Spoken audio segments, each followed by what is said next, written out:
আসসালামু আলাইকুম। আমার পরিবারে আপনাদের আরো একবার স্বাগত জানাচ্ছি। আশা করছি সবাই ভালো আছেন। আলহামদুলিল্লাহ, আমরাও ভালো আছি।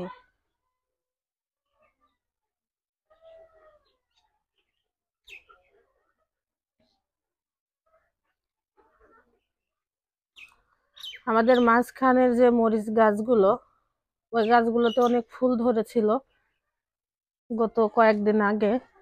তবে আজকে সকালে দেখছি অনেকগুলো ফুল ঝরে গিয়েছে। এই যে দেখুন, নিচে অনেক ফুল ঝরে গিয়েছে, কিন্তু মরিচ অনেকগুলো ধরবে মনে হচ্ছে। এই যে দেখুন, এগুলো কিন্তু মরিচ হবে। এগুলো হয়তো বা এই ফুলগুলোই ঝরে গেছে, ঝরে গিয়ে এখন মরিচ ধরবে। এই যে এখানে এটা, এই যে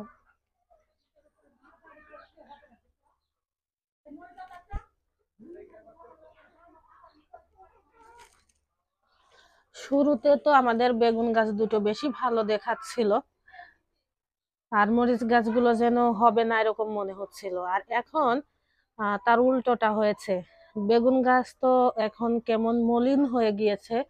আর এই যে দেখুন, এই বেগুন গাছটার অবস্থা আরো খারাপ, হলুদ হয়ে গিয়েছে। একটা বেগুন তো ধরেইনি, তার সাথে গাছেরও সৌন্দর্য যেন নষ্ট হয়ে গিয়েছে। এই যে একটা, এটা হয়তো হতে পারে। আর অন্যদিকে মরিচ গাছ আগে খারাপ থাকলো, এখন মরিচ গাছ দেখতে ভালো লাগে।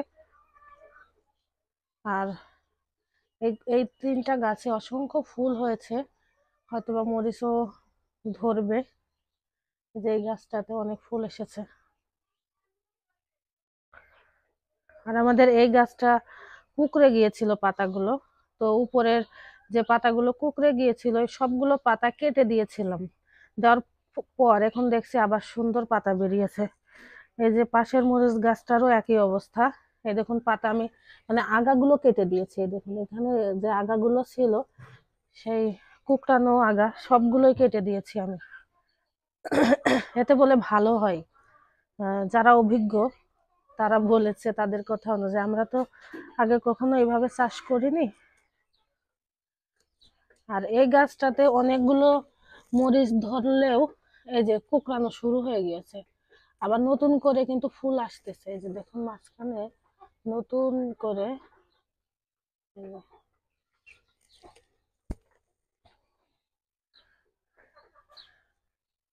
আর এখানে দুটো টমেটো গাছ লাগানো হয়েছে, আর মাঝখানে একটা। বর্ণমালার বাবা অনেকগুলো টমেটো গাছ এনেছে, যেগুলো ছাদে লাগিয়েছে। আপনাদেরকে দেখাবো একদিন ছাদে গিয়ে যে ছাদের বর্তমান অবস্থা কি। যে ক্যারেট গুলো ছিল, ওই সবগুলো ক্যারেট ভর্তি করে মাটি দিয়ে শসা গাছ তিনটা লাগিয়েছে, আর তার সাথে বেশ কয়েকটা টমেটো গাছ লাগিয়েছে। এই যে দেখুন, টমেটো গাছগুলো কিন্তু এখান থেকে দেখা যাচ্ছে ভালোই হয়েছে। যাবো দু একদিনের মধ্যে ইনশাল্লাহ, ছাদে গিয়ে দেখাবো আপনাদের।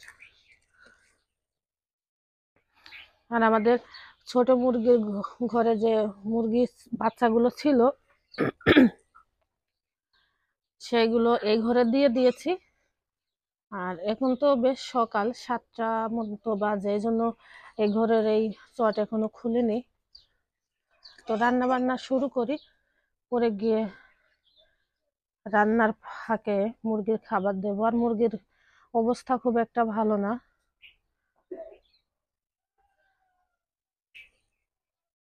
রান্না করতে চলে এসেছি এখানে। আজকে দেশি মুরগির মাংস রান্না করব, এই জন্য কিছু আলু দেব। দেশি মুরগির মাংস, আলু দুটোই ধুয়ে নিয়ে এসেছি। আর মশলা করে নেব। মশলার জন্য নিয়েছি গোটা জিরা, রসুন, পেঁয়াজ, আর হচ্ছে শুকনো মরিচ। সবগুলো একসাথে ব্লেন্ড করে নেব এবার। মশলা ব্লেন্ড করার পরে এই যে তেল গরম করে তেলের মধ্যে দুইটা পেঁয়াজ ভেজে নিয়েছিলাম, তারপরে মশলা দিয়ে ভালোভাবে কষিয়ে নিচ্ছি।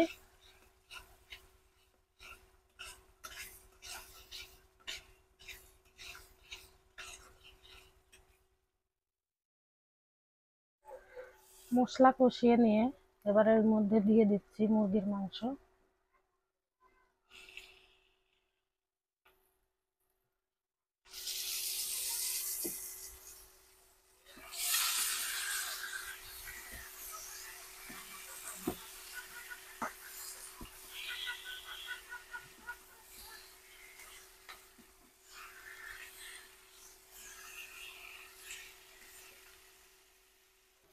মশলার সাথে মাংস খানিকক্ষণ কষিয়ে নিয়েছিলাম, নিয়ে তারপরে আলু দিয়ে আরো খানিকক্ষণ কষিয়ে নিয়েছি। এবার ঝোলের পানি দিয়ে দিচ্ছি। ভাত রান্না হয়ে গিয়েছে, একটুখানি বাকি আছে, তাপে হয়ে যাবে। আর তরকারি বসিয়ে দিয়ে আমি এদিকে বাঁধাকপি কেটে নিয়েছি ভাজি করার জন্য।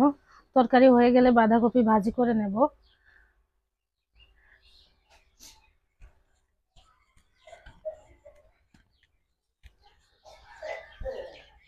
আর আমাদের কোয়েল পাখি ইনশাল্লাহ 2-1 দিনের মধ্যে ডিম পাড়ার কথা, সেরকমই বলেছিল যার কাছ থেকে নেওয়া।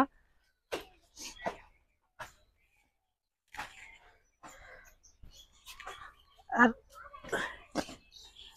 এখনো এগুলো তো পরিষ্কার করিনি, পরে পরিষ্কার করব। আর কোয়েল পাখির যে আমরা বোতল কেটে খাবার দিয়েছিলাম, যার কারণে অনেক খাবার ওরা নষ্ট করতো, মানে পড়ে যেত আসলে।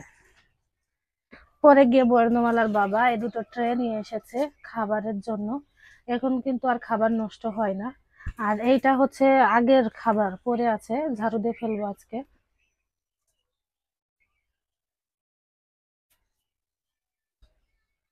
ছাগলটা বাইরে বের করে দিল বর্ণমালার বাবা, অন্যান্য দিন নামিয়ে দিই, আজকেও দিল, রান্না এখনো হয়নি এর জন্যই।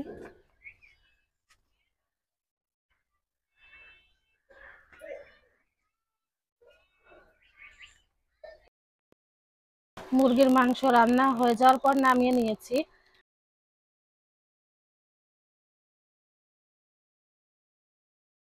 কবি ভাজি বসিয়ে দিয়েছি, রান্না করা হয়ে গিয়েছে, নামিয়ে নিয়েছি। কি রান্না হলো এক ঝলক দেখিয়ে দিই আপনাদের। এখানে আছে কলার মোচার ভাজি, এটা গতকাল করেছিলাম, এখন গরম করে নিয়েছি। আর এখানে আছে হচ্ছে বাঁধাকপির ভাজি। আর এখানে আছে আলু দিয়ে মুরগির মাংসের পাতলা ঝোল।